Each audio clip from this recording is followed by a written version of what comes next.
Welcome back. This is part 2 of my deep dive review of Man in the High Castle, Season 4, Episode 5. When we last left off, we had just left John Smith in the alternate universe. We then cut back to the other universe where Wyatt is delivering the weapons to the storefront that's hiding Julianna. As he goes in, he mentions hearing about Julianna on his way in, and then he makes his way to the back and he hears Julianna's voice and he about stops. And then he sees her telling everyone about the alternate universe and how it's very different and that they need to have hope that they can change it here. And he's in shock. He's in shock, and then that shock turns to joy. He hasn't seen Julianna in a year, and he's really happy to see her now. They sit together afterwards and talk about what's happened in the past year, and then the scene closes with Julianna and Wyatt embracing in a kiss. We're then taken to the meeting between Equiano and Inokuchi. Elijah meets Inokuchi when he arrives and walks him inside, where he meets with Equiano. And after a brief but tense exchange, Equiano lays out some of the demands, or actually he lays out some of the facts that have brought the BCR to this point. Once that's done, Equiano tells Inokuchi what they want, and that is a free state. Inokuchi can't deliver anything at the moment, but he does agree to take a message to the Crown Princess, which is that the Kempeitai needs to stop the roundups in the ghetto. Inokuchi agrees to deliver the message, and then afterwards, the two of them just start talking to each other as if they're just normal people getting to know each other. Their demeanor is much more relaxed.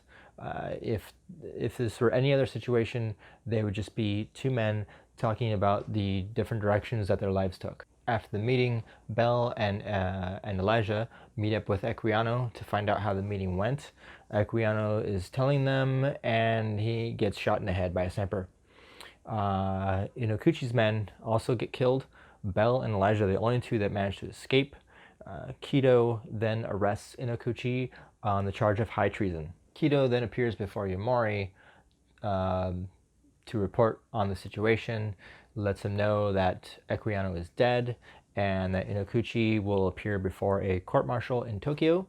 Kido is quite pleased with himself until Yomori informs him that the court-martial will be held in San Francisco. Kido's trying to play this straight and by the books, but then Saito brings up Kido's 15-year history of getting false confessions, planting evidence, and executing prisoners without a trial. Kido realizes how deep he is in the corruption and that he's going to have to just go along to get along at this point. I mean, we could see the look on Kido's face. He's not happy about this, but there's really, at least what he thinks, there's nothing that he can do about it right now. Then we get a quick scene with Belle and Elijah where they're listening to radio reports talking about Equiano's death. Belle starts questioning herself whether or not they caused him to die, but Elijah reminds her that Equiano wanted that meeting, so it's no one's fault. Back at the BCR headquarters, they've gotten reports of Kempeitai raids going house to house, so they start packing up food and ammo in order to escape as quickly as possible. Leon orders Benji to go take Childen out back and kill him. Benji takes him out back, but Childen basically begs for his life before starting to pray in Japanese. Benji's kind of caught off guard and decides that he's going to let him go. So he cuts him. He cuts him on his hands so that he's got blood on the knife, and then he tells Childen to get out of there. Childen walks off at that point, but that way, he's got some blood on the knife. That way he can, if anybody asks if he did what he's supposed to do, he can point to the bloody knife and be like, yeah, of course I did. We then go back to Julianna and Wyatt entering a room with Brad and his men. Brad's reluctant to give any information to Julianna. He still doesn't trust her.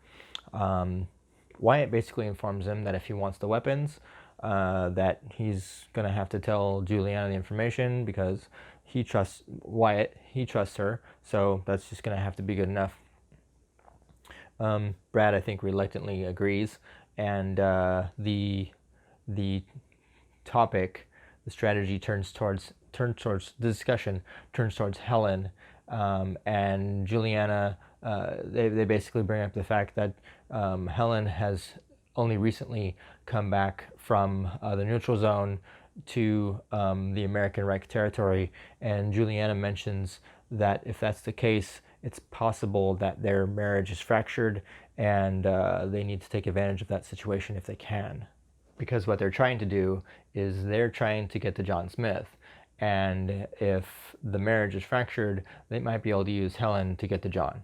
We are then quickly introduced to Martha, the wife companion, as Helen is leaving the house. We then go back to the alt universe, where we see John and Alt Thomas getting breakfast at a local cafe.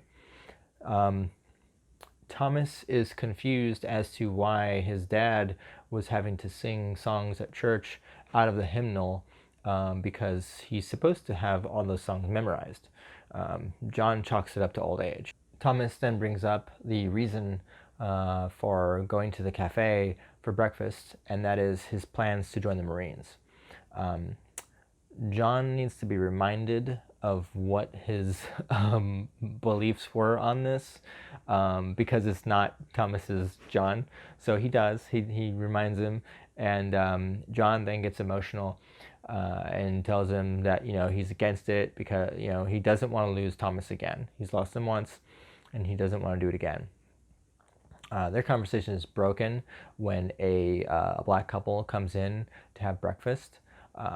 They go to order food, and the cook won't place the order. They get sneered at. Thomas goes to do something or say something. John stops him. Thomas is kind of shocked by this. Everything's kind of tense. The music gets dark when the black couple enters, as the tension of the scene increases. The cook does eventually call the sheriff, and the sheriff comes and arrests the couple.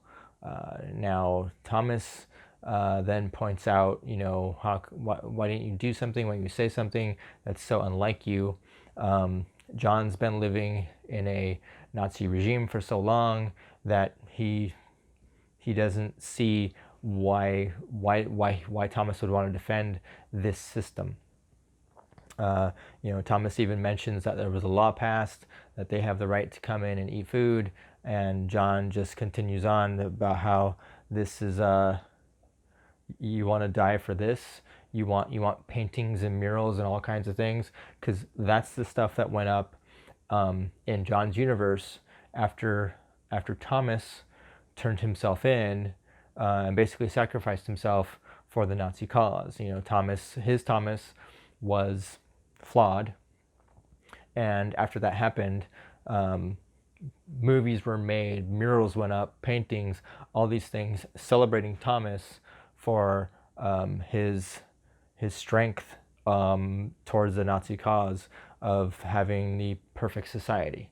And John just doesn't see the point of going off to war and fighting for a system where they pass a law, but people get arrested for following it. Essentially, they're not really obeying the law. John does have a point, but again, this is not Thomas's John. So Thomas is clearly, he's disappointed, he's shocked, he storms out. He does not understand at all why his dad would be like this. We then cut to Yukiko cleaning up a mess in Children's shop when someone comes to the front door. It looks like someone or some group has destroyed everything in the shop. Yukiko then slowly, getting ahead of myself, Yukiko goes and hides when she hears someone, because she doesn't really know who it is or what their intentions are. She hides, and then she slowly peeks out, and she sees that it's Chilton. She also sees the wounds on his hands, and starts to clean his wounds. She then tells children that the Kempeitai are the ones who destroyed the shop because they were looking for him. Back in the alt universe, John is talking to Alt Helen about his argument with Alt Thomas, and the discussion is coming to a head with Thomas trying to understand how John can talk about freedom and liberty in America and then call it all bullshit today. They're having this discussion. John needs to get this resolved today, though, because he's going back to his universe pretty soon, and the doorbell rings. John answers it, and it's Alt Daniel. And John is kind of stunned, doesn't really know what to do. If I remember correctly, because I'm not watching it right now, Daniel just kind of walks in and goes right past him. No big deal. It's just, game day.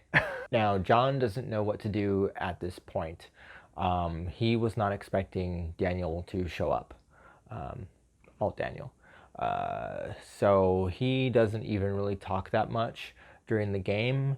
In fact, he appears to be so distraught that he just finally politely asks Daniel to leave, and Helen chalks it up to John trying to deal with this argument that he's having with Thomas. As John walks Daniel out, John begins to apologize for what he did, but Daniel doesn't understand what John's apologizing for. Again, remember, these are different men living in different universes. Daniel then hugs John, and John just falls apart. He hasn't seen his friend in years. This is his best friend, and his best friend was killed. And after that hug, Daniel walks off, and his walking off practically mirrors what happened at the beginning of the episode with Daniel walking off.